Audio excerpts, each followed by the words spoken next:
Salut tout le monde, c'est Franck et 4 mois après, on va reparler de l'iPhone 13 Pro. Est-ce qu'il vaut 4 mois après la hype que je lui portais lorsque je l'ai acheté, les défauts, les qualités que j'ai pu lui trouver à l'usage au quotidien? On fait un résumé après 4 mois, c'est parti.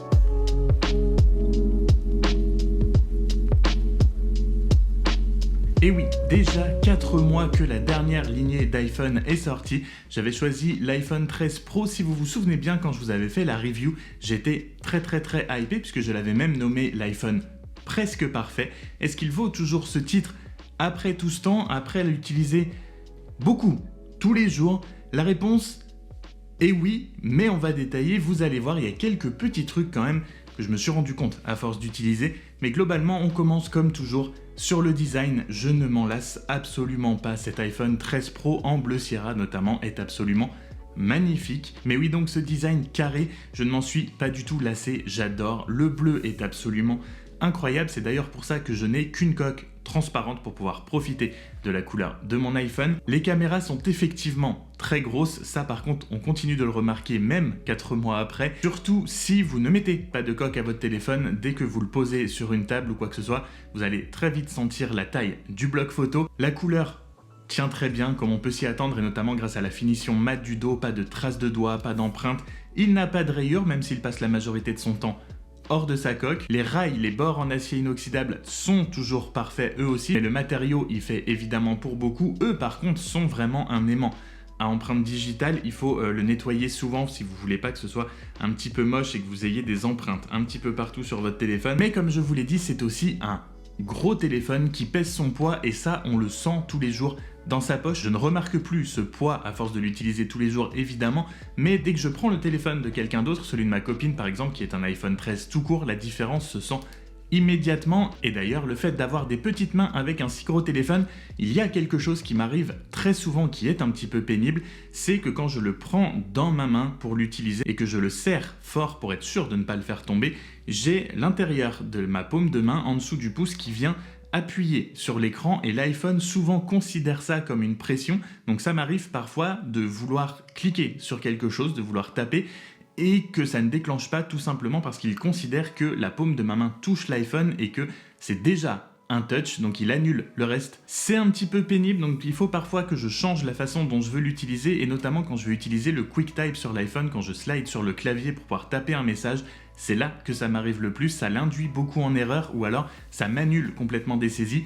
Ça, c'est un tout petit peu pénible et ça vient de la taille de ce téléphone, notamment pour les gens qui ont des petites mains comme moi et qui sont un petit peu potelés, mais on s'y fait très vite, on sait rapidement d'où ça vient quand ça arrive, donc on rectifie la chose. Mais si ce téléphone est gros, ça lui apporte aussi un gros avantage qui est celui de la batterie. Avant cette livrée d'iPhone 13 et iPhone 13 Pro, les iPhones n'étaient pas forcément réputés pour la durée de vie de leur batterie, pour l'autonomie. C'est quelque chose qui a beaucoup changé avec les iPhones 2021. Je ne m'en inquiète plus du tout, quasiment plus du moins. Je ne recharge pas mon iPhone la nuit, je l'éteins puisque j'ai mon Apple Watch qui me réveille tous les matins, même quand le téléphone est éteint. Donc la Watch me réveille, j'éteins mon téléphone pendant la nuit et quand je me réveille le matin, si j'ai plus de 60-70% restant, je sais que si je reste chez moi, je peux faire largement la journée. Si je sors, il y a de très fortes chances qu'il dure jusqu'à temps que je rentre. À partir du moment où j'ai 70-80% de ma batterie, je sais que je peux largement faire jusqu'au soir et vraiment largement, ça m'est même déjà arrivé, ce qui ne m'arrivait pas du tout avant, d'avoir 20-25% de batterie, de savoir que je vais m'absenter 2-3 heures. Je ne recharge même pas le téléphone, je sais qu'il y a 90% de chances que ça me tienne largement jusque-là et au cas où, si jamais j'ai un petit doute, j'ai une petite batterie MagSafe. Je vous l'avais notamment présenté dans ma vidéo sur les meilleurs accessoires MagSafe à avoir avec son iPhone 13. Elle me donne à peu près 70% de charge de mon téléphone. Elle est vraiment pas très grosse. Mais la batterie, c'est vraiment plus un point d'inquiétude quand je sors toute la journée, que je vais au travail ou quoi avec mon iPhone 13 Pro. Je sais que j'aurai largement de la batterie jusqu'au soir, même en écoutant mon podcast de la musique, en l'utilisant en 5G, etc. Il va me faire la journée et c'est tellement plaisant d'avoir ça au quotidien. C'est quelque chose que j'avais oublié avec mon iPhone 10 que j'avais depuis quelques années, mais les iPhone 13 Pro ont une autonomie assez incroyable sans parler du max, même les iPhone 13 tout court. Donc j'échange largement un petit peu plus de poids et un petit peu plus d'épaisseur sur mon téléphone pour une autonomie qui va me faire toute la journée. Aucun souci. Et évidemment, quand on l'utilise, on a les yeux rivés sur l'écran de l'iPhone 13 Pro, et que dire de l'écran de cet iPhone, il est absolument incroyable, avec notamment l'arrivée du ProMotion, le 120 Hz sur l'iPhone 13 Pro.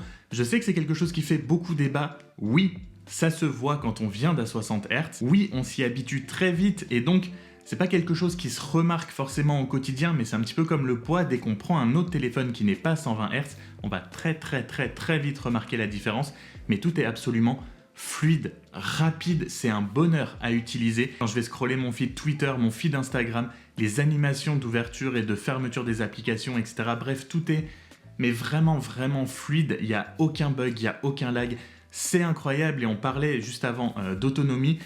Tout ça ne dérange pas l'autonomie grâce à la technologie LTPO qui est dans l'écran. C'est ce qui permet de faire varier le taux de rafraîchissement de l'écran. Donc il n'est pas tout le temps à 120 Hz, il y est uniquement quand on en a besoin. La différence ne se fait absolument pas sentir, la transition se fait super bien, ça se remarque pas du tout. Et en plus du 120 Hz, c'est un écran qui est juste magnifique à regarder. Il est ultra lumineux puisqu'il a une luminosité maximale de 1000 nits, donc vraiment il n'y a aucun souci à utiliser en extérieur. C'est un régal pour les yeux. Que vous regardiez un stream, que vous regardiez des vidéos, que vous regardiez les photos que vous avez prises avec l'iPhone, on en parle juste après, mais cet écran est absolument magnifique. Je n'ai rien à dire sur l'écran. On peut parler très rapidement de l'encoche. Je vous l'ai dit, je viens d'un iPhone 10 qui avait une encoche encore plus grosse. Oui, on a toujours l'encoche sur l'iPhone 13 Pro. Non, on ne le remarque absolument plus. Au bout de 5-10 minutes, oui, on voit que l'encoche est un petit peu plus petite, mais comme sur les iPhones précédents, on en fait complètement abstraction puisqu'elle ne vient pas obstruer le moindre contenu. Ça ne gêne pas quand on regarde une vidéo, ça ne gêne pas quand on scrolle. Mais donc, si l'autonomie est un très bon point de l'iPhone, on ne peut dire que la même chose de l'écran. C'est vraiment un régal et je vous l'ai dit, notamment pour regarder ces photos, puisque oui, l'iPhone 13 Pro fait aussi des photos magnifique. Et je voudrais notamment souligner le mode nuit. Je n'en avais pas sur mon iPhone 10, donc si vous venez d'un iPhone qui avait déjà un mode nuit, peut-être que vous voyez moins la différence. Et que ce soit en photo ou en vidéo, à chaque fois que j'utilise mon iPhone, et les rendus sont absolument incroyables, que ce soit en 4K, en mode cinématique, que j'aime beaucoup. Ça s'utilise clairement pas tout le temps, mais de temps en temps, c'est quand même très pratique quand on veut faire quelque chose justement d'un petit peu plus cinématique. Voilà, le flou d'arrière-plan apporte beaucoup. C'est pas parfait à chaque fois, clairement, mais honnêtement, ça vaut le coup de l'utiliser de temps en temps. Ça fait largement le travail. Les photos de nuit, comme je l'ai dit, sont absolument géniales. Les couleurs sont magnifiques, le rendu est incroyable, et ce, peu importe l'objectif. Le zoom 3 fois est un petit peu en dessous, vraiment un tout petit peu. Je ne peux pas tester le format ProRes en vidéo puisque j'ai une version 128 Go, donc qui ne peut pas faire du ProRes parce que c'est trop lourd. Mais tout n'est pas parfait, non pas concernant les performances, mais il y a une chose que j'avais déjà dit lorsque j'ai acheté l'iPhone qui me manque énormément et qui me manque toujours, c'est l'USB-C. Parce que même si je charge régulièrement en sans fil, que ce soit avec la batterie MagSafe que je vous ai montré tout à l'heure, ou la base qui est juste ici sur mon bureau qui charge aussi grâce à MagSafe, l'USB-C, c'est les câbles que j'ai le plus souvent avec moi puisque j'ai un MacBook, j'ai un iPad Air qui utilise aussi l'USB-C. Il manque vraiment que l'iPhone et souvent j'ai un câble USB-C sous la main et pas de chargeur Lightning et je me dis... Et l'autre petit point, ce serait Face ID. Alors non pas du fait que, puisqu'on porte très souvent des masques, il ne me reconnaît pas. Ma montre peut déverrouiller mon iPhone maintenant, donc ça c'est plutôt cool, mais tout le monde n'en a pas.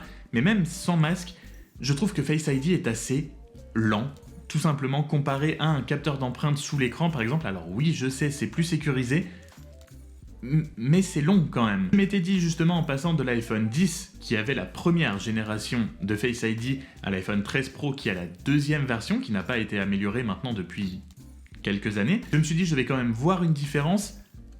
Pas tant que ça, c'est tout... ça prend toujours quand même sa petite seconde, voire même parfois un petit peu plus. C'est un petit peu pénible quand même, j'aimerais bien quelque chose de beaucoup plus rapide, surtout qu'il faut toujours le combiner au swipe vers le haut pour pouvoir déverrouiller son téléphone. C'est pas seulement on regarde, Face ID se déclenche et l'écran d'accueil apparaît, même juste une petite option à pouvoir activer. Est-ce que vous voulez que, quand Face ID vous reconnaît, l'écran d'accueil apparaisse? Oui ou non, chacun fait son choix. Mais voilà, gagner encore un petit peu plus de temps et justement profiter de toute cette rapidité, toute cette puissance et toute cette rapidité d'animation avec le 120 Hz pour aller encore plus vite, donner une expérience encore plus incroyable et plus magique de l'iPhone. Mais concrètement, ce sont juste donc l'USB-C et un Face ID plus rapide. Ce sont vraiment les deux seules choses qui me manquent vraiment sur l'iPhone 13 Pro. Sinon, au quotidien, depuis 4 mois, c'est juste un bonheur. Vous n'aviez pas encore le budget, que vous allez l'avoir ou que vous l'avez, mais vous hésitez encore un petit peu en vous disant ça fait 4 mois qu'il est sorti, cet iPhone est absolument incroyable, vous pouvez foncer, allez-y. Je pense que même pour moi, il faudrait vraiment que les prochains iPhones, que notamment le 14 Pro, apportent quelque chose de fou pour me faire changer. Passer de l'encoche au trou dans l'écran ne me suffira clairement pas, tellement je ne vois plus l'encoche. Il n'y a aucune utilité vraiment spécifique à part esthétique, et je trouve pas que ce soit non plus maintenant disgracieux, on est habitué, on connaît, voilà. Mais pour surpasser l'iPhone 13 Pro avec le 14 Pro, il va falloir envoyer très sévèrement du lourd, et il n'y a que potentiellement, je pense, les caméras qui peuvent faire un bond de géant avec peut-être potentiellement par exemple passer à un capteur 48 mégapixels pour proposer de la 8K, mais vu que je peux déjà pas faire du ProRes en 4K avec mon iPhone parce que j'ai un 128 Go, je suis pas sûr que la 8K soit si indispensable que ça, surtout actuellement où la 4K commence juste à devenir vraiment la norme, se démocratise très généralement. Avec de la 8K sur un 128 Go, je suis pas sûr qu'on pourrait filmer très longtemps, notamment. Donc est-ce que ça vaudrait vraiment le coup aussi? Pas sûr, peut-être pour la photo un petit peu plus. Quand on voit déjà le rendu des photos de l'iPhone 13 Pro, il va falloir vraiment envoyer du bois pour battre l'iPhone 13 Pro. Voilà, ce sera tout pour moi pour aujourd'hui. J'espère que cette vidéo vous aura plu et vous aura été utile si jamais vous vous posiez encore des questions sur l'iPhone 13 Pro. Si c'est le cas, n'hésite pas à t'abonner avant de partir, ça me fait toujours plaisir évidemment. Et sur ce, comme d'habitude, prenez soin de vous, on se retrouve très vite dans une prochaine vidéo. Salut!